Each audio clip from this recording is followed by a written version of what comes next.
శ్రామిక దినోత్సవ సందర్భంగా ఇక్కడికి వచ్చేసిన 13 ఉమ్మడి జిల్లాల నుంచి విచ్చేసిన ఉపాధి శ్రామికులకి, వారికి సంబంధించిన అన్ని డిపార్ట్మెంట్స్ అధికారులకి, మీడియా ప్రతినిధులకి నా హృదయపూర్వక నమస్కారాలు. వేదికపైన ఆసీనులైన ప్రిన్సిపల్ సెక్రటరీ పంచాయతీరాజ్ గ్రామీణాభివృద్ధి ముఖ్య కార్యదర్శి శ్రీ శశిభూషణ్ గారికి నా హృదయపూర్వక నమస్కారాలు. కమిషనర్ పంచాయతీరాజ్ మరియు గ్రామీణాభివృద్ధి శ్రీ కృష్ణతేజ గారికి, శ్రీ షణ్ముఖ్ కుమార్ గారికి ఐఎఫ్ఎస్ డైరెక్టర్, జాతీయ నరేగా డైరెక్టర్, శ్రీ శ్రీకాంత్ గారు డైరెక్టర్ సోషల్ ఆడిట్, పంచాయతీరాజ్ మరియు గ్రామీణాభివృద్ధి శాఖ అధికారులు, మిగతా ఉన్నతాధికారులందరికీ కూడా పేరు పేరున నా హృదయపూర్వక నమస్కారాలు. మరోమారు అందరికీ మేడే సందర్భంగా మీ అందరికీ మేడే శుభాకాంక్షలు తెలియజేసుకుంటా ఉన్నాను. మీ అందరి మాటలు వింటూ ఉంటే చాలా ఆనందం కలిగించింది. ఏ ఉద్దేశం కోసం అయితే అంటే గ్రామాలు పట్టుకొమ్మలు, చిన్నప్పుడు పుస్తకాలు చదువుకున్న స్కూల్లో, ఇందాక మీరు మొగల్తూరు నుంచి మీరు మాట్లాడుతూ ఉంటే నేను మొగల్తూరుకి 1-2 సార్లు వచ్చాను. నేను పుట్టింది మన గుంటూరు జిల్లా బాపట్లో పుట్టాను. మొగల్తూరుకి అయితే 1-2 సార్లు వచ్చినట్టు గుర్తు నాకు చిన్నప్పుడు. నాకు చిన్నప్పుడు ఉన్న 2 ఎకరాల పొలం అమ్మేసుకున్నాం, అంత 3 ఎకరాలు ఉండేది, అమ్మేసుకున్నాం అది ఇబ్బందులతోటి. సో నాకు ఎందుకు పల్లెటూళ్ళ మీద చాలా విపరీతమైన మమకారం, నాకు మామూలు ఇష్టం కాదు. నాకు గ్రామాలు బాగుండాలని నిరంతరం ఆకాంక్షించేవాడిని. అందుకే నేను ఒక 8 ఎకరాలు ఎప్పుడు ఒక పొలం కొనుక్కాను చాలా సంవత్సరాల క్రితం, దాదాపు ఒక 25 సంవత్సరాల క్రితం అనుకుంటాను. సో దాంట్లో ఇప్పుడు నేను మీకు మూగ జీవాలకి నీటి సౌకర్యాలు కానీ, లేదంటే ఇవన్నీ ఎక్కడి నుంచి వచ్చినాయి, లేదంటే మీ శ్రమని గుర్తించడానికి ఎందుకు ఆ మనసు ఉంది అంటే, నాకు ఆ శ్రమ విలువ తెలిసిన వాడిని. అంటే కండ కరిగించేవాళ్ళే కనుక లేకపోతే, రక్తం ధారబోసేవాడు లేకపోతే, ఎత్తైన కట్టడాలు ఎన్నైనా కట్టలేం, పచ్చదనం ఉండదు, హరితహారాలు చేయలేం, లేదంటే గ్రీన్ రెవల్యూషన్స్ రావు. అందుకని ఎవరైతే శ్రమ పడతారో వారికి ముందస్తుగా ఇవ్వాల్సింది కూలీ అనే పదం కంటే కూడా వారిని శ్రామికుడు, ఈ దేశాన్ని నిర్మించే శ్రామికులు వీళ్ళు. అందుకని మొన్న మీటింగ్లో కూడా ప్రత్యేకించి ఈ రోజు నుంచి ముఖ్యంగా మీడియా వారికి కూడా విత్ ఇన్ డిపార్ట్మెంట్ మేమందరం చేస్తాం.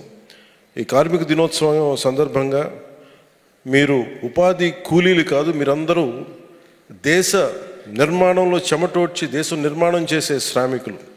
అందువల్ల ఈ రోజు నుండి మిమ్మల్ని ఉపాధి శ్రామికులుగానే పిలుస్తాం. ఆ గౌరవం ఇవ్వాల్సిన అవసరం మా అందరి మీద ఉంది. ఎందుకంటే ఏ పని చేసినా చాలా చిన్నతనంగా ఉంటుంది. ఒక ఇంజనీరే గొప్పవాడా, ఒక సైంటిస్టే గొప్పవాడా, ఒక డాక్టరే గొప్పవాడా, చెమటోడ్చి పనిచేసే శ్రామికుడు గొప్ప, అది నేను తగ్గించడం నాకు ఎప్పుడు ఇష్టం ఉండదు. డిగ్నిటీ ఆఫ్ లేబర్ లేదు మన దేశంలో. ఆ డిగ్నిటీ ఆఫ్ లేబర్ని అంటే నేను ఎందుకు దీనికి ఇంత తపన పడతానంటే, నాకు చిన్నప్పుడు నేను రెగ్యులర్ చదువుకోలేదు కాబట్టి ఏ ఉద్యోగంకి వెళ్ళాలో తెలిసేది కాదు. ఒక 19-21 వయసులో నేను అడిగింది మా ఇంట్లో, మీరు ఏదన్నా నన్ను బయటికన్నా వదిలేయండి, నన్ను ఇంట్లో ఎట్లా ఉండంటే ఇట్లాగే గాజు బొమ్మలో పెంచేవాళ్ళు. నేను వెళ్ళి పని చేస్తాను, నన్ను వదిలేసేయండి అంటే, నా పని అన్నా ఇవ్వండి, లేదంటే నేను ఏదైనా పని నేను ఏదో నన్ను వదిలేసేయండి, లేదంటే మీరు నాకు పని అన్న చెప్పండి అంటే వాళ్ళు ఇబ్బంది పడుతున్న నా మైండ్లో ఒకటి వచ్చింది నా మనసులో. బెంగళూరుకి వెళ్ళి ఒక చిన్నపాటి నర్సరీలో మీరు ఏ విధమైన పని చేస్తున్నా ఆ పని చేయడానికి సిద్ధపడి నేను వెళ్ళిపోతుంటే మళ్ళీ ఫైనల్గా ఆపి నన్ను మళ్ళీ ఇక్కడ తీసుకొచ్చాను. అంటే నా మనసులో ఎప్పుడు కూడా నిజమైన శ్రమ, కండని కరిగించే శ్రమ, రక్తాన్ని ధారబోసే శ్రమ. సో మీరే లేకపోతే ఈ రాష్ట్ర నిర్మాణం కానీ ఈ దేశ నిర్మాణం కానీ ఉండదు. అందుకని మీకు ఇవ్వడానికి నిజంగా నేను చాలా అదృష్టంగా భావిస్తున్నాను. పంచాయతీరాజ్ శాఖ తీసుకున్నాను అంటే దీని వెనక ఓట్లు కానీ దీని వెనక ఇంకో ఎన్నికలు కానీ లేదు. ఏ నిర్ణయం తీసుకున్నా మనం దేవుడి దీవెనల కొద్దీ అందరి సహకారం కొద్దీ ఈ రోజున చాలా ప్రభుత్వాన్ని నడిపే స్థితిలో ఉన్నాం. ఈ 5 సంవత్సరాల కాలంలో ఎంత బాగా చేయగలం, మీకు ఎవరు తీర్చినంతగా ఎంత శ్రమ పడగలి, ఎంత దగ్గరికి రాగలం, మీ సమయాన్ని అంటే మీ కష్టాన్ని ఇంతన్నా తీయగలగాలి. అంతే తప్ప వేరే ఆలోచన లేదు. ఇది వేస్తే ఓట్లు వస్తాయా, ఇవి చేయకపోతే ఓట్లు రావా, అసలు ఆలోచించట్లా. మీకు ఎంత మూగజీవాలకి ఎందుకు చేయగలిగి, మీరు అనంతపురం నుంచి మీరు మాట్లాడుతూ ఉంటే మూగజీవాలకి అవి ఓట్లు ఇవ్వవు మనకి, దానివల్ల ఓట్లు రావు మనకి. పుణ్యం వస్తుందని కూడా కాదు, విపరీతమైన ఎండల్లో దాహం ఎండుకుపోయి మనిషి అయితే దాహం అని అడుగుతాడు, మూగ జంతువు ఏం అడుగుతుంది? ఆ బాధ, ఆ రోదన మనం విష్ణుమూర్తిది ఉంటుంది కదా మనకి గజేంద్ర మోక్షంలో. అంటే నిజంగా స్పందన ఉన్నవాళ్ళు మూగజీవాల ఏడుపు అర్థమవుద్ది మనకి. ఆ స్పందన నా ఒక్కడికే లేదు, మా వేదిక పైన ఉన్న అధికారులందరికీ, మీ గ్రామాల్లో ఉన్న పంచాయతీరాజ్ అధికారులందరికీ మూగజీవాల రోదన కూడా వచ్చేటప్పటికి ఈ రోజున ఆంధ్రప్రదేశ్ పంచాయతీరాజ్ శాఖ ఒక గజేంద్ర మోక్షంలో ఎట్లా వస్తారో విష్ణుమూర్తిని ముసలి నుంచి ఎలా రక్షిస్తాడో, ఈ దాహార్తి నుంచి ఎండిపోతున్న మూగజీవాల గొంతులను కూడా తడపడానికి పంచాయతీరాజ్ శాఖ ఉన్నతాధికారులు అందరూ కూడా పూనుకొని, ప్రతి గ్రామాల్లో పంచాయతీరాజ్ శాఖ ఉన్నతాధికారులు పూనుకొని, నేను సింపుల్గా ఏం చేస్తాను, కట్టేయండి అని చెప్పి నేను త్రికరణ శుద్ధిగా చెప్పగలను. కానీ క్షేత్రస్థాయిలో చేయాలి అంటే ప్రతి పంచాయతీలో ఉన్న పంచాయతీరాజ్ శాఖ ఉద్యోగే దానికి నిజమైన వారికి ఈ చప్పట్లు వాళ్ళకి మనస్ఫూర్తికి వెళ్ళాలి. ఆ తర్వాత మీరు శ్రమ చేశారు, మనకి మనం నిర్మించుకున్నాం. అందుకని మనస్ఫూర్తిగా మీ అందరికీ చాలా చాలా హృదయపూర్వక ధన్యవాదాలు తెలియజేసుకుంటా ఉన్నాం. ఈ ఉపాధి హామీ పథకం నిజానికి దేశానికి, రాష్ట్రానికి, దేశానికి కూడా ఒక వరం.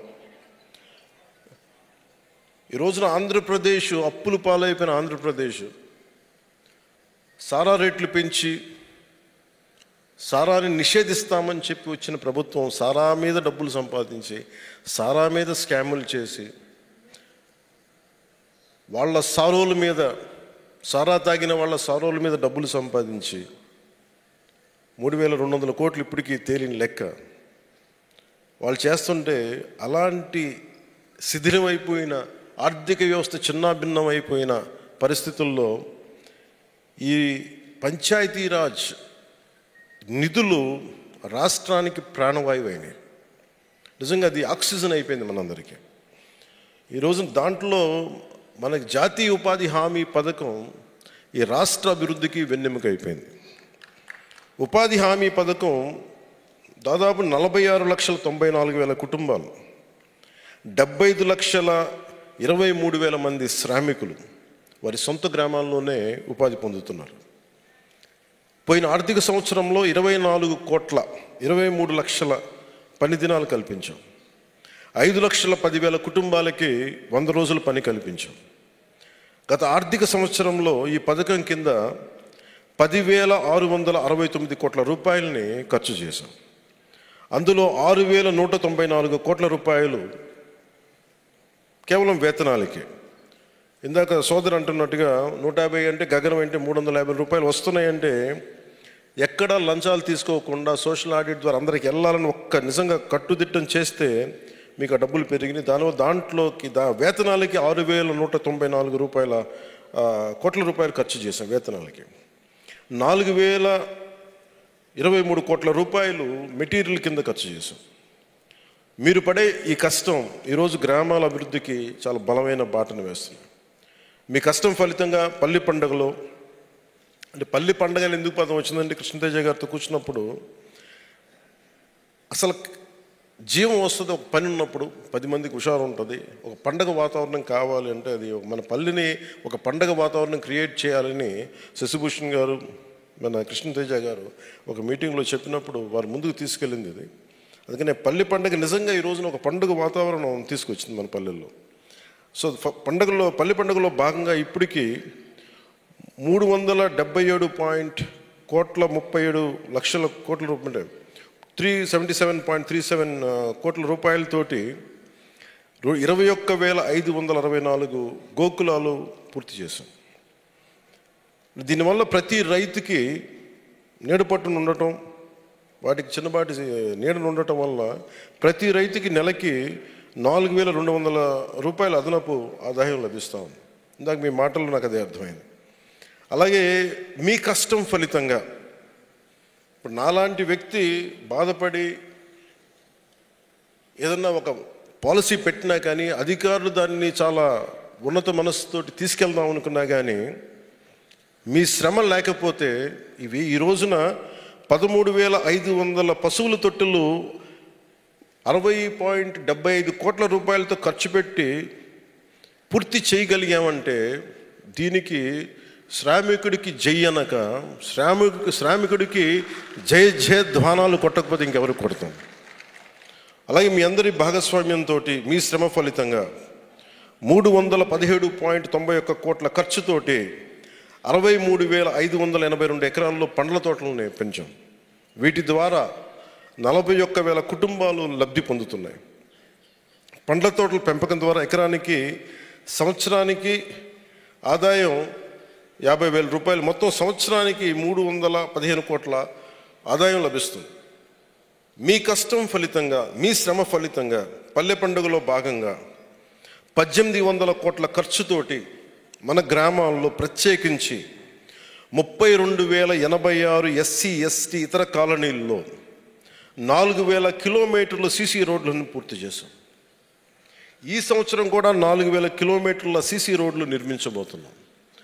డోలీ మోతలు తప్ప అంబులెన్స్ సైరన్ కూత వినిపించని గ్రామాల్లో కూడా రోడ్లు పడ్డాయి. ఈ రోజున అంబులెన్స్ వెళ్తుందంటే అది సంపూర్తిగా ఆ ఫలితం అంతా అది మీ శ్రమ, అది మీకే దక్కుతుంది. ఉపాధి శ్రామికుల సంక్షేమం అభివృద్ధి అత్యంత ప్రాధాన్యం.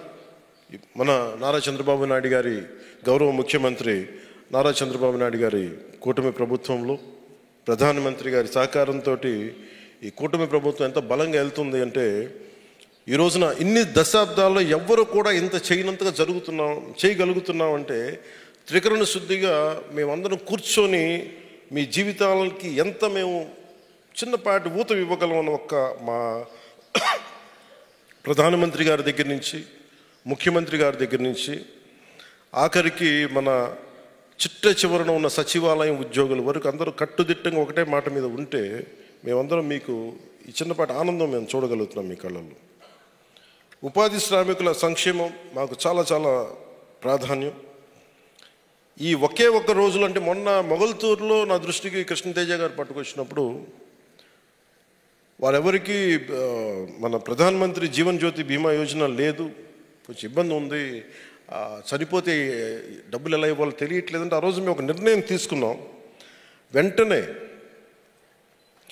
ఒకే ఒక రోజులో 1 కోటి మంది ఉపాధి శ్రామికులకి ప్రధానమంత్రి సురక్షా బీమా యోజన మరియు ప్రధానమంత్రి జీవన్ జ్యోతి బీమా యోజన కింద నమోదు చేసుకున్నట్టు తెలుసుకున్నాం. తద్వారా ఆ కుటుంబానికి 2 లక్షల రూపాయలు భరోసా లభిస్తుంది.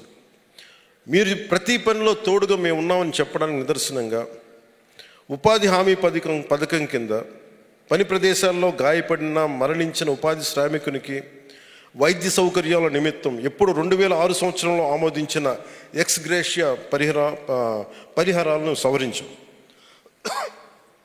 అందులో భాగంగా మీరు చేసే పని ప్రదేశంలో ప్రమాదవశాత్తు మరణిస్తే పూర్తిగా కనుక ఏదన్నా వచ్చే మన ఒక ఇబ్బందిగా మన శరీరానికి ఏదైనా ఒక పనిచేయని పరిస్థితుల్లో ఉంటే దాని వరకు చెల్లించే 50,000 రూపాయలని ఇప్పుడు 2 లక్షల రూపాయలకి దాన్ని పెంచాం. ఎండలు ప్రత్యేకించి తీవ్రంగా చాలా మీకు తెలిసి ఎంత ఇబ్బందిగా ఉంటాయి ఎండలు. ఎందుకంటే శ్రమ చేసేవాడికి ఉన్నంత ఎండ తీవ్రత ఇంకెవరికి ఉండదు. నేను చాలాసార్లు ప్రోగ్రాంలు పెట్టేయమంటే నేను ఎందుకు ఇబ్బంది పడతాను చాలాసార్లు అంటే నేను రోడ్డు మీదకి వస్తే ముఖ్యంగా ఇంతమంది సెక్యూరిటీ పర్సనల్ పోలీసు ఎండల్లో ఉండాలి, లేదంటే ఇంతమంది అధికారులు బయటికి రావాలి, అందుకని సాధ్యమైనంత కొంచెం తక్కువ ఇబ్బంది కలిగించాలి ఒక ప్రయత్నం అయితే ఎప్పుడు చేస్తూ ఉంటాను. సో నాకు ఆ కష్టం బాగా తెలుసు. నాకు అందుకని ప్రత్యేకించి మీరు పనిచేసే చోట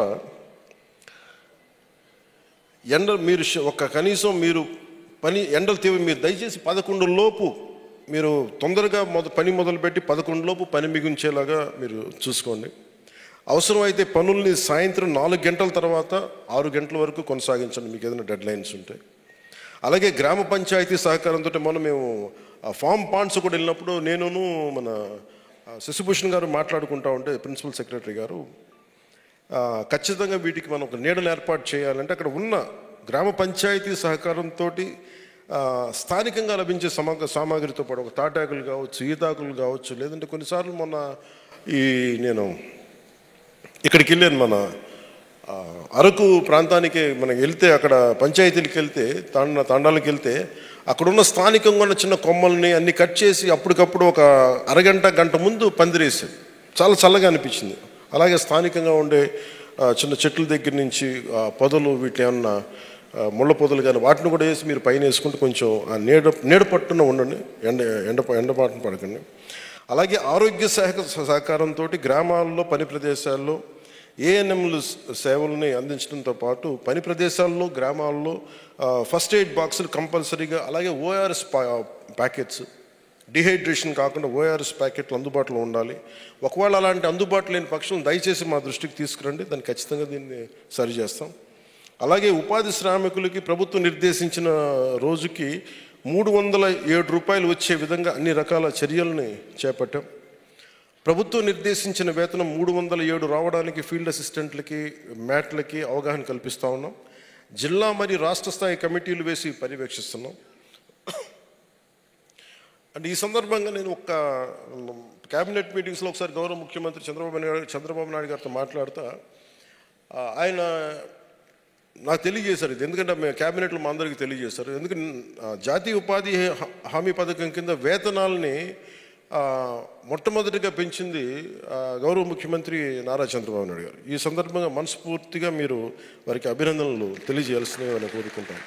అలాగే 307 కూడా పెంచడానికి వెంటనే పెరగాలి అని అంటే ఆయన ఒక నిర్ణయం లేదు, ఎట్టి పరిస్థితులు మన శ్రమ చేసే వారికి వేతనాలు పెంచాల్సిందని చెప్పి ఆయన తీసుకున్న నిర్ణయం, ఇది మనస్ఫూర్తిగా వారికి మరోమారు ధన్యవాదాలు తెలుపుకుంటాం.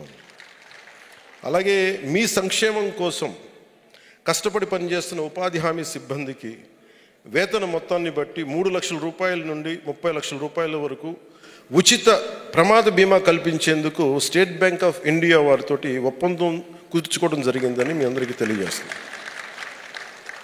ఎందుకంటే నేనే ఒక పార్టీని నడుపుతూ నా నాయకులు నిన్న కూడా చూసారు, మన చాలా దురదృష్టవశాత్తు చనిపోయారు. వాళ్ళందరికీ ఎక్స్గ్రేషియా గౌరవ ముఖ్యమంత్రి గారు 25 లక్షలు ప్రకటించారు. అలాగే నేను పార్టీకి సంబంధించిన నేనే ఒక 5 లక్షల రూపాయలు ప్రత్యేక పరిస్థితుల్లో రాకూడదని కోరుకుంటాం ఇలాంటి దుర్ఘటనలు, బట్ కానీ అవి ఇస్తున్నాం. సో అలాంటిది మీరు దేశ నిర్మాణంలో భాగస్వామ్యం, మీరు దేశానికి వెన్నెముక. అందుకని మీ సంక్షేమం కోసం పనిచేస్తున్న మీ అందరికీ కూడా ఉపాధి హామీ సిబ్బందికి కావచ్చు, అందరికీ కూడా ఈ 30 లక్షల రూపాయల ఉచిత ప్రమాద బీమాని కల్పించేందుకు స్టేట్ బ్యాంక్ ఆఫ్ ఇండియా వారితో ఒప్పందం చేసుకునేందుకు మనస్ఫూర్తిగా అధికారులందరికీ, ఉన్నతాధికారులకు ధన్యవాదాలు తెలియజేస్తున్నాను. ఉపాధి శ్రామికుల సంక్షేమం గౌరవ ప్రధానమంత్రి నరేంద్ర మోదీ గారి నాయకత్వం, వారి నిర్దేశకత్వం, వారి దార్శనికతలో గౌరవ ముఖ్యమంత్రి శ్రీ చంద్రబాబు నాయుడు గారి నాయకత్వంతో నడుస్తున్న ఈ రాష్ట్రానికి ఉపాధి శ్రామికుల సంక్షేమమే ధ్యేయం. మా అందరికీ మా ప్రభుత్వం ఎల్లవేళలా మీ అభివృద్ధి, తద్వారా పల్లెల అభివృద్ధికి నిరంతరం కృషి చేస్తుంది. మీరు ఇచ్చిన స్ఫూర్తితో ఈ సంవత్సరం కూడా 27,500 గోకులాలు నిర్మించడానికి, 1,55,000 ఫారం పాండ్లు పూర్తి చేయడానికి, 1,00,000 ఎకరాల్లో పండ్ల తోటలు పెంచడానికి, 4,000 వేసిన రోడ్లు కాకుండా ఇంకా అదనంగా 4,000 కిలోమీటర్ల సీసీ రోడ్లని, 500 కిలోమీటర్ల సీసీ డ్రైన్లని చేయడానికి మేము కంకణం కట్టుకున్నాం. మనస్ఫూర్తిగా దాన్ని ముందుకు తీసుకెళ్తామని తెలియజేసుకుంటున్నాం. ఈ సందర్భంగా నేను ప్రత్యేకించి నిన్న ఒక రివ్యూ మీటింగ్ చేశాను, అవి కూడా మీకు తెలియజేస్తాను. ఆ తర్వాత మీటింగ్ అయిపోయిన తర్వాత ఎవరైతే దీన్ని కోఆర్డినేట్ చేస్తున్నారో మీరందరూ ఒక్కొక్క జిల్లా నుంచి వచ్చిన వారిని 1 by 1 గ్రూప్గా రమ్మని చెప్పండి. Will take a photograph.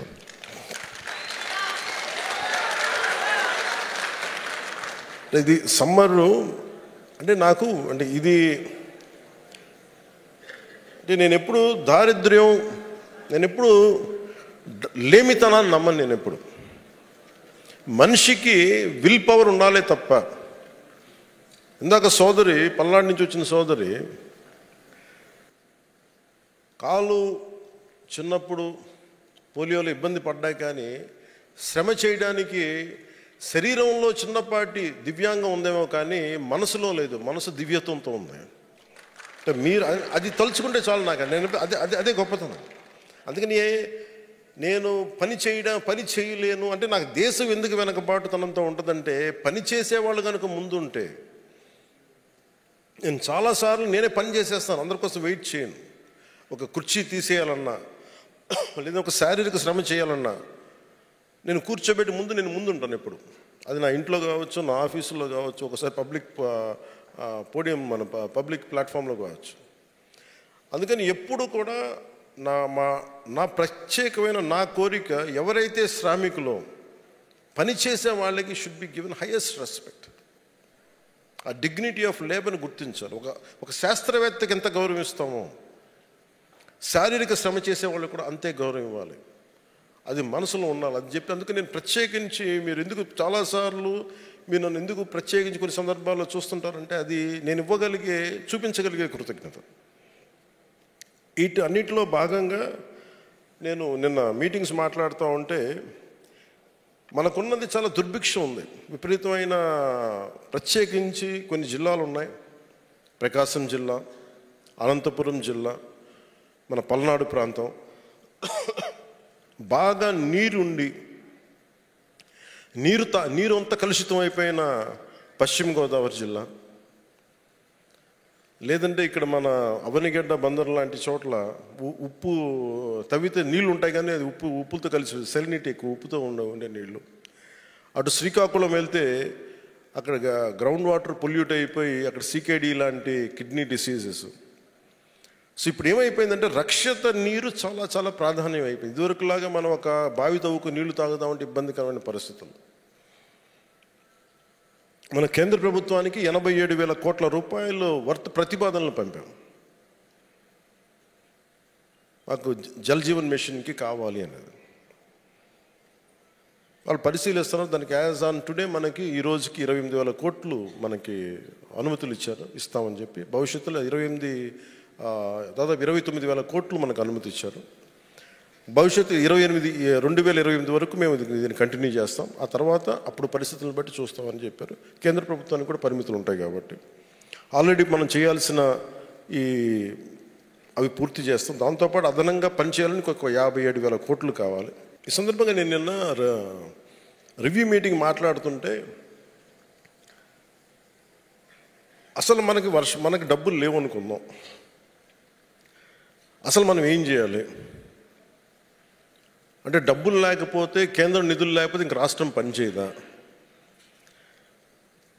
ఒకవేళ కేంద్రం ఇప్పుడు యుద్ధ వాతావరణంలో ఉంది, రేపు పొద్దున్న ఆర్థికంగా కేంద్రానికి కూడా ఇబ్బంది ఉండి అదనంగా మనకు నిధులు ఇవ్వలేకపోతే మనం ఏం చేయాలి? దాని మీద సారాంశం అంటే రక్షిత మంచినీరు ప్రతి ఒక్కళ్ళకి కలుషితం కాని నీరు ఎలా ఇవ్వాలి? కనీసం 55 లీటర్లు పర్ హెడ్ ఇవ్వాలి. ఇది ఎలా చేయాలి? దీని మీద మాట్లాడుతూ ఉంటే ముందు అనిపించింది విపరీతమైన వర్షాలు పడతాయి. మనకి వర్షపు నీటిని మనం దాచుకోలేము. మనం ఉన్న తటాకాలని, చెరువుల్ని మనం కలుషితం చేసేసాం. సో వీటన్నిటి గురించి ఏమి చేయాలి అని పెడితే నేను చెప్పాను ముందు let us set up a war room. అంటే ఇది ఎలా పెట్టామంటే వేసవిలో ఎట్లాగా నీటి కొరత ఉంటుంది దాన్ని అడ్రస్ చేయడానికి ప్రత్యేకించి డిప్యూటీ సీఎం ఆఫీస్లోను, అలాగే ప్రతి రూరల్ వాటర్ సప్లై హెడ్ క్వార్టర్స్లోను, PR డైరెక్టర్ ఆఫీస్లోను ఒక వార్ రూమ్ ఏర్పాటు చేయండి. అది నా డిప్యూటీ సీఎం పేషీ దగ్గర నుంచి మొత్తం అనుసంధానం చేసి మేము చూస్తూ ఉంటాం. ఎందుకంటే మీరు గ్రామాల్లో ఒక చిన్నపాటి సమస్య చెప్తే ఈ వాటర్ ముఖ్యంగా ఈ సంక్షోభంలో నీటి సంక్షోభం కనుక ఉంటే ఇవి చెప్పాలి అంటే వెంటనే దీన్ని అడ్రస్సింగ్ మెకానిజం ఉండదు. మొన్న నేను ఏదో ఒక గ్రూప్ని ఏదో పెట్టాను. వాళ్ళు నాకు రెగ్యులర్ పంపిస్తూ ఉంటారు. పంపిస్తుంటే మన ఎక్కడ తిరుపతిలో కొన్ని మూగజీవాలు జింకలు ఇవన్నీ బయటకు వచ్చేసి ఫెన్సింగ్ లేక నీళ్ల కోసం అలమటించిపోతుంటే అది నా దృష్టికి ఎవరో పట్టుకొచ్చారు. పట్టుకొస్తే అది నేను చూసి వెంటనే ఆ చెత్త చెదారాన్ని క్లియర్ చేసి వాటికి 2 ఈ వాటర్ పాయింట్స్ని అక్కడ ఒక 3 రోజుల్లో దాన్ని చేయించగలిగాం. అంటే ఇట్లాంటిది వెంటనే ఇది నాకు ఏమనిపిస్తుంది, లెటస్ సెటప్ ఒక ఎలక్షన్స్ కోసం, ఎలక్షన్లు గెలవడం కోసం మన వార్ రూమ్లు ఏర్పాటు చేసుకుంటాం. అక్కడ మనకు ఓట్లు పడుతున్నాయా లేదు. నేనేమంటున్నానంటే నిన్న చెప్పింది ఏంటంటే ఓట్లు మనకి ఇప్పుడు మేము ఓట్ల కోసం పార్టీలు ఎలా పనిచేస్తాయో ఈ రోజున డిప్యూటీ సీఎంఓ పేసి పంచాయతీరాజ్ శాఖ ఎంత బలంగా పనిచేయాలి, అసలు పనులు జరుగుతున్నాయా లేదా, కష్టాలు ఏమున్నాయి, నీటి ఎద్దడి ఎలా ఉంది, ఒకవేళ మనకి డబ్బులు లేని సమయంలో ఉన్న వర్షపు నీటిని మనం ఎలా ఆదా చేసుకోగలం, దానిని పట్టే విధానాలు ఏంటి, ఇవన్నిటి మీద మీరు దృష్టి పెట్టాలని చెప్పి నిన్న రివ్యూ మీటింగ్లో తెలియజేశాను. సో దానికి ప్రప్రథమంగా నేను చెప్పింది ఏంటంటే మనం వర్షపు నీటిని వృధా చేయకూడదు. వర్షపు నీటి సేకరణ పైన అవగాహన ఉండాలి. మనం వర్షపు నీటి వృధా చేయకూడదు. ప్రతి ఇంటికి, కమ్యూనిటీ భవనాలకి వర్షపు నీటి హార్వెస్టింగ్ పద్ధతులు ఏర్పాటు చేయాలి. మనం రోజు తాగే నీటి అవసరాల కోసం, భవిష్యత్తు తరం కోసం నీటి నిల్వను పెంచడానికి చర్యలు తీసుకోవాలి. ఉపాధి హామీ పథకం ద్వారా వర్షపు నీటి సంరక్షణ నిర్మాణాలు ఏర్పాటు చేయడానికి ప్రభుత్వం సంపూర్ణమైన సహకారం అందిస్తుంది. అలాగే రెండవది తాగునీటి ఫిల్టర్ బెడ్లు. అంటే ఏదైనా సరే అసలు ముందు ఫిల్టర్ బెడ్స్ ఎంత దారుణంగా ఉన్నాయంటే ఇసుకే మార్చలేదు గత ప్రభుత్వం. ఖర్చు కూడా అవదు. బద్ధకం, అలసత్వం, బాధ్యతారాహిత్యం. అలాంటి నేను చెప్పింది ఏంటంటే ముందు అసలు ఫిల్టర్ బెడ్లను పరిశీలించండి. అందరూ అవసరమైతే మరమ్మతులు చేసి శుద్ధమైన నీటిని అందించండి. ముందు ఫస్ట్ లేయర్ ఆఫ్ ఫిల్టరింగ్ జరగాలి అని చెప్పి ప్రతి 13,326 పంచాయతీలతో పాటు దాంట్లో ఉన్న దాదాపు 35,000 హ్యాబిటేషన్స్తో కూడా అసలు ముందు ఫిల్టర్ బెడ్స్ ఉన్నాయా లేదా, దాన్ని ఎలా సరి చేద్దాం. సింపుల్ ఇసుక మారిస్తే చాలా వరకు అయిపోతాయి. అలాగే ఆర్ఓ ప్లాంట్ల నిర్వహణ. ఎవరు పట్టినా సరే ఆర్ఓ ప్లాంట్లో నీళ్ళు ఇచ్చేస్తున్నాం అంటున్నారు. దాని మీద ఎలాంటి నిర్వహణ లేదు, తనిఖీ లేదు. ప్రతి వాళ్ళు కూర్చోబెట్టి నేను ఒక RO reverse osmosis water plant పెట్టేసుకుని నేను అమ్మేసుకుంటున్నాను. కరెక్టే, అది నువ్వు ఇస్తున్నావా, కరెక్టేనా, దాంట్లో ఎంత కలుషితం ఉంది, అది నిజంగా ఒంటికి మంచిదేనా. ఈ మధ్య 2-3 టెస్టులు చేస్తే ఉండకూడని ప్రమాణాల్లో ఉన్నాయి. అంటే ఆరోగ్యానికి పరిమితికి మించిన ఇవి ఉన్నాయి దాంట్లో, కల్తీ రసాయనాలు. సో అందుకే నేను నిన్న చెప్పింది ఏంటంటే ముఖ్యంగా ఆర్డబ్ల్యూఎస్ రూరల్ వాటర్ సప్లై వాళ్ళకి ఆర్ఓ ప్లాంట్లు సక్రమంగా పనిచేస్తున్నాయా లేదా అన్న విషయాన్ని క్షేత్రస్థాయి అధికారులు చూడాలి. వాటర్ టెస్టింగ్ ల్యాబ్స్ ద్వారా నీటి నమూనాలను పరీక్షించి ప్రజలకి స్వచ్ఛమైన నీటిని అందించాలి. ప్రజల నమ్మకానికి ఈ ట్రాన్స్పరెన్సీ అంటారు, దీని పారదర్శకత అనేది చాలా కీలకం. అది వాళ్ళు తెలియజేశాను. అలాగే వేసవి నీటి సంక్షోభణ నిర్వహణ. వేసవిలో నీటి కొరత రావచ్చు, ముందుగానే గుర్తించి తగిన ఏర్పాట్లు చేయాలి. వాటర్ వార్ రూమ్స్ని state rural water supply head క్వార్టర్స్లో మరియు జిల్లా కలెక్టర్లు ఏర్పాటు చేసి ప్రతిరోజు నీటి అందుబాటు, నీటి సరఫరా పర్యవేక్షించాలి. అవసరమైతే నీటి ట్యాంకర్స్ ద్వారా తాగునీటిని ప్రతి ఇంటికి సరఫరా చేయాలి. నీటి పరిరక్షణ పైన చాలా అవగాహన, ప్రచారం చాలా అవసరం. అంటే మనం దేశంలో మనందరం భాగస్వామ్యం తీసుకోకపోతే అంటే నీటికి విలువ తెలియట్లేదు మనందరికీ. సో ప్రతి ఒక్కరూ బాధ్యతగా నీటిని వినియోగించాలి. స్కూళ్ళు, కాలేజ్ విద్యార్థుల సహకారంతో మేము ఒక అవగాహన ర్యాలీలు పెట్టాలనుకుంటా ఉన్నాం, ప్రచారాలు చేయాలనుకుంటా ఉన్నాం. నీరు మనకి దేవుడిచ్చే వరం. అంటే నీరు లేనప్పుడే మనకి దేవుడు గుర్తొస్తాడు. అందుకని అలాంటి నీటిని వృధా చేయకూడదు. ప్రకృతి నుంచి వచ్చే మనకి ఆకాశం నుంచి రాలే ప్రతి నీటి బొట్టుని ఒడిసి పట్టుకోవాలి. అది మనకి అవసరాలకి వాడుకోగలగాలి. అలాగే నేను చిన్నప్పుడు యువతకి చాలా సమ్మర్ టైంలో జాబ్స్ చేద్దాం అనుకునేవాడిని. నేను అధికారులతో మాట్లాడుతూ ఒకటే అడిగాను, ఉద్యోగాలు మనకు ఉపాధి లేవు, ఉద్యోగాలు లేవు అంటారు. అసలు ఎందుకు వచ్చింది ఈ మాట అంటే, అసలు ఉపాధి శ్రామికుడికి అర్హత ఏంటనేది ప్రిన్సిపల్ సెక్రటరీ గారిని అడిగాను.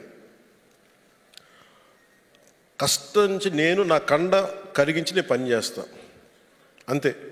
పనిచేసే మనస్తత్వం ఉంటే ఇక్కడ మటుకు కులం లేదు, మతం లేదు, ప్రాంతం లేదు, ఏమీ లేదు. నీకు పని కల్పించే హక్కు ప్రభుత్వం ఇచ్చింది. You can demand. అలాంటిది నేను ఒకటే అనిపించింది, యువతను కూడా దీంట్లోకి తీసుకురావాలి. ఖాళీగా కూర్చొని టీవీల్లో చూస్తా, లేదంటే టెలిఫోన్లు మన సెల్ ఫోన్లు చూస్తా, వీటిని చేసే కంటే కూడా డబ్బులు వస్తాయి, రాష్ట్ర నిర్మాణానికి పనిచేస్తాయి. ప్రతిసారి చాలాసార్లు మీరు ఒక కీలకమైన అంశం లేవనెత్తారు. చాలాసార్లు చాలా సందర్భాల్లో చాలా ముఖ్యమంత్రులు కూడా మాట్లాడారు. నేను అలాంటి మీటింగ్స్లో కూడా ఉన్నాను. జాతీయ ఉపాధి పథకాన్ని వ్యవసాయానికి అనుసంధానం చేయమని. నాకు దీని అవసరం చాలా చాలా నేను అర్థం చేసుకున్నాను. ఇది ఎందుకంటే గత 10 సంవత్సరాలుగా నేను ఇది వింటూ ఉన్నాను. నేను దీన్ని అవగాహన చేసుకుంటూనే ఉన్నాను. ఇది సెంట్రల్ ప్లానింగ్ కమిషన్ వాళ్ళు చెప్పాలి, 16th ఫైనాన్స్ కమిషన్ వాళ్ళు చెప్తే తప్ప దీన్ని తీసుకురారు. ఖచ్చితంగా నేను దీన్ని వాళ్ళ దృష్టికి తీసుకెళ్తాను. అది ఉన్న సమస్య ఏముందంటే, అది ఈ లోపల మనం ఏం చెయ్యాలి అంటే, ఇప్పుడు నేను ఒక ఇంటర్మీడియట్ చదువుకునే విద్యార్థిని అంటే నేను ఉద్యోగం అంటే నేనేమనుకున్నా శ్రమ చేయను. నిజంగా యువతకి నేను చిన్నప్పుడు ఎంత నలిగిపోయానంటే, 15-16 వయసులో సమ్మర్ టైంలో ఏదైనా ఉద్యోగం చేస్తే బాగుండు. ఉద్యోగం అంటే నేను ఏం కోరుకునేలా, కష్టపడి పనిచేసేది, అన్ని అవకాశాలు ఉండేవిగా. ఫైనల్గా ఒక నెల రోజులు ఎక్కడ చిన్న ప్రెస్లో పనిచేశాం. ఆ తర్వాత వాళ్ళకు కూడా నాకు ఇవ్వలేకపోయారు తర్వాత పాపం అవకాశం. అందుకని నాకు నిజంగా పని చేద్దాం అనుకున్న విద్యార్థులకు కానీ యువతకు కానీ ఈ సమ్మర్ ఇంటర్న్షిప్ ఏదైనా ఇవ్వండి, మీరు దయచేసి కొంత నిధులు కేటాయించండి దీనికి అని ఉన్నతాధికారులందరికీ చెప్పాను. సో వేసవిలో విద్యార్థులు ఉత్సాహవంతమైన యువతని నీటి సంరక్షణ అవగాహన కార్యక్రమాలతో పాటు కార్యక్రమాల్లో భాగం చేయాలి. వారికి వేసవి ఇంటర్న్షిప్ ద్వారా గౌరవ వేతనాలు, సర్టిఫికేట్లు ఇచ్చి ప్రోత్సహించాలి. నీటి సంరక్షణ, నీటి వనరుల పర్యవేక్షణ, తాగునీటి సమస్యలను ఎదుర్కొనే ప్రక్రియలు వారి సహకారం తీసుకోవాలి. అలాగే యువత కూడా శ్రామికుడి కష్టం తెలియాలి అంటే మీరు కూడా శ్రమ చేయాలి. ఏదో మనం పనులు చెప్పేస్తాం, డబ్బులు ఇసిరేస్తాం, పనులు చేస్తారంటే కదా. నిజంగా నాకు ఎందుకు మీరంటే ఇంత గౌరవం ఉందంటే, నా ఒళ్ళు వంచి నేను పని చేస్తాను. నేను దుక్కి దున్నే, గుంటలు తీశాను. గుంట తవ్వడం ఎంత కష్టమో నాకు తెలుసు. మామిడి చెట్లు ఎండిపోతూ ఉంటే నా 8 ఎకరాల పొలంలో ఒక సంవత్సరంలో 100 మామిడి చెట్లు ఎండిపోయినాయి. ఏడుపు వచ్చేసింది, పచ్చడి చెట్లు ఎండిపోతాయి. ఇంకొక సంవత్సరం సినిమాలన్నీ మానేసి కూర్చొని మళ్ళీ వాటిని రక్షించుకోవడం, నాకు ఇందులో ఎన్ని కోట్లు వస్తాయో నాకు తెలియదు, కానీ నాకు ప్రతి మొక్క బతకాలని తప్పించాను ఆ రోజు. ఆ శ్రమ చేస్తున్నప్పుడు వెన్నెముక విరిగిపోతుంది. నాకు తెలుసు ఎంత కష్టం. నొప్పులు వచ్చేస్తాయి, గడపాలు పట్టుకుంటే చేతికి ఇవి కణుపులు వచ్చేస్తాయి, కడుపు ఆర్చుకుపోద్ది. ఎంత కష్టం. ఒక పారేసి ఒక చిన్న తట్టెడు లాగాలి అంటే ఎంత కష్టమో నాకు తెలుసు. అందుకని మీ కష్టాన్ని గుర్తించాలి, మీకు గౌరవం ఇవ్వాలంటే దేశంలోనే, రాష్ట్రంలోనే ఉన్న ప్రతి యువకులు శారీరక శ్రమ అనేది కొంత చేయాలి. అందుకని ఎప్పుడైతే వాళ్ళకి ఇంటర్న్షిప్ ఈ వేసవి కార్యక్రమంలో విద్యార్థులు చేయగలిగితే చాలా వాళ్ళకి కష్టం అర్థం అవుద్ది, వాళ్ళకు కూడా మంచి జరుగుద్ది. డిప్రెషన్స్ లేకుండా, డిప్రెషన్స్ అవ్వకుండా. ఒకసారి మా ఇంట్లో పిల్లలు చెప్తా ఉంటాను, డిప్రెషన్లో ఉన్నారంటే ముందు అన్నం మానేయండి అని చెప్తాను. ముందు అన్నం మానేసి బయటికి వెళ్ళి బాగా పని చేయండి అని చెప్తాను. తోట పని చేయండి, బాగా ఆకలి, అప్పుడు డిప్రెషన్లో ఏమి ఉండవు. అంటే నిజంగా యువత బాగుండాలంటే మన జీవితాల్లో డిప్రెషన్ ఎక్కడ ఉంటుంది? ఒక శ్రమ చేసేవాడి దగ్గర డిప్రెషన్కి అంత ఆస్కారమే లేదు. పొద్దున్న లేదప్పటి నుంచి నేను నింపుకోవాలనుకునేవాడికి డిప్రెషనే ఉండదు. ఎప్పుడు కడుపు నింపుకుంటాం, ఎప్పుడు పడుకుందాం అనిపిస్తుంది తప్ప డిప్రెషన్కి అవకాశాలు ఉండవు శ్రామికుడికి. అందుకని డిప్రెషన్కి మేజర్ మందు పనిచేయడం. సో అందుకని నేను దీనికి సంబంధించి యువతకి ఈ అవకాశాలు ఇవ్వాలి. అలాగే వ్యవసాయానికి అనుసంధానం చెయ్యాలి అంటే నాకు అనిపిస్తే ఇన్ని లక్షల మంది యువతున్నారు, పని చేయడానికి, శ్రమించడానికి కూలీ లేరు. శ్రమించడానికి శ్రమ పట్టడానికి శ్రామికుడికి రావడానికి ఇష్టం లేదు. నాకేమనిపించిందంటే ఈ ఒక్క విషయంలో నాకు చెగివెరానంటే ఎందుకు ఇష్టపడతానంటే, బీయింగ్ ఎ మినిస్టర్, టెక్స్టైల్ ఏదో మినిస్ట్రీ చేస్తూ కూడా సండేల్లో సాటర్డేలో వెళ్ళి నిజంగా పని చేసేవాడు అతను ఆ ఫ్యాక్టరీస్లో. ఒకసారి నాకు ఏమనిపిస్తుందంటే నిజంగా కూలీలు దొరకట్లేదు మనకి సారీ క్షమించాలి, శ్రామికులు దొరకట్లేదు మనకి వ్యవసాయానికి అనుసంధానం చేయమంటే, ఒకసారి నిజంగా అలాంటి సమయం వచ్చినప్పుడు కొంత ట్రైనింగ్ ఇచ్చి యువతకి నిజంగా చేయాలంటే వాళ్ళకి చిన్నపాటి అవసరాలకి డబ్బులు తీరుతాయి, తల్లిదండ్రులను ఇబ్బంది పెట్టక్కర్లా. అందుకని యువతని కూడా వ్యవసాయానికి అనుసంధానం చేస్తే బాగుంటుంది. దాని ప్రకారం ఏదన్నా దాంట్లో క్రమంగానే ఈ రోజున యువతకి ఈ సమ్మర్ జాబ్ ఈ కార్యక్రమాలని, నీటి సంరక్షణ అవగాహన సదస్సుల్ని, ఇంటర్న్షిప్ ద్వారా మనం ట్రై చేస్తున్నాం. ఇది ఒక ప్రయత్నం మొదలు పెడతా ఉన్నాం. అలాగే గ్రామాల్లో ప్రతి గ్రామానికి ప్రత్యేకంగా సమగ్ర తాగునీటి ప్రణాళికను రూపొందించాలి. మహిళలు కానీ, రైతులు, యువత అందరూ కూడా ఈ ప్రణాళికలో భాగస్వామ్యం కావాలి. తాగునీటి వనరులను మ్యాపింగ్ చేసి ఆ తర్వాత ప్రాధాన్యత క్రమంలో తాగునీటి సరఫరా చేయాలి. అందుకని ఒకటి స్లోగన్ తోటి మేము ముగిస్తున్నాను. 13,326 పంచాయతీలు బాధ్యతగా కనుక పన్ను కడితే మన ప్రాథమిక అవసరాలు మనమే తీర్చుకుంటాం. సో బాధ్యతగా పన్ను కట్టండి, ప్రాథమిక అవసరాలు తీర్చుకోండి అన్న నినాదం ప్రతి పంచాయతీకి, ప్రతి గ్రామానికి వెళ్ళాలని కోరుకుంటూ, ఇక్కడికి విచ్చేసిన శ్రామికులందరికీ మీ అందరికీ పేరు పేరున ధన్యవాదాలు తెలుపుకుంటూ, నేను అందరూ ఒకేసారి కాకుండా ముందు ఒక్కొక్క జిల్లా నుంచి అంటే అందరూ ఒకేసారి అంటే 10 మంది వెళ్ళిపోతే అంటే మీరు ఏం చేస్తారంటే ఒక వరుసని ఇట్లా పిలవండి, ఇంకో వరుసని ఇక్కడ రమ్మని చెప్పి, వీళ్ళు అయిపోతే వీళ్ళు వస్తారు, వాళ్ళు వెళ్ళిపోతే అట్లా ఒక ఆర్డర్లు వేయండి. బట్ అందరూ వచ్చేసి అందరికి ఇవ్వలేను ఫోటోగ్రాఫ్, అందుకని అటు ఎక్కువ గ్రూపింగ్ అవ్వకుండా చూసుకోండి. సో మీ అందరికీ మరోమారు ధన్యవాదాలు తెలుపుకుంటూ, లంచ్ అరేంజ్ చేశారా? మీరందరూ మనస్ఫూర్తిగా ఈ ఫోటో కార్యక్రమం తర్వాత మీరందరూ మనస్ఫూర్తిగా భోజనం చేసి వెళ్ళండి. సో మీ అందరికీ ధన్యవాదాలు తెలుపుకుంటూ, శ్రామికుడే ఈ దేశానికి పునాది, శ్రామికుడు లేకపోతే ఈ దేశం లేదు. మీ అందరికీ జై జైలు చెప్పుకుంటూ సెలవు తీసుకున్నాను. జై భారత్, జై హింద్.